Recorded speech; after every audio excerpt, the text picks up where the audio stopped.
నాకు ఈ మధ్యన వస్తా ఉంటే నువ్వు హైదరాబాద్లోకి ఎలా అడుగు పెడతావు, నీకు హైదరాబాద్లో ఏం పని? ఇది నేను ప్రత్యేకించి చెప్తా ఉన్నా. మీరెవరైనా నన్ను బెదిరించడానికి? బెదిరించే వాళ్ళు మీ అయ్యా జాగీరా తెలంగాణ?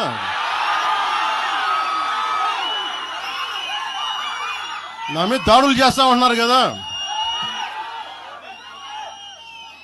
నాకు తెలంగాణలో బెదిరింపుల కంటే కూడా ఆంధ్రాలో బెదిరింపులు ఎక్కువ. నాకు తెలంగాణలో ఇంకా రానివ్వు అంటారు నన్ను, ఆంధ్రాలో అయితే తల తీసేయనంటారు కోనసీమలో కొంతమంది.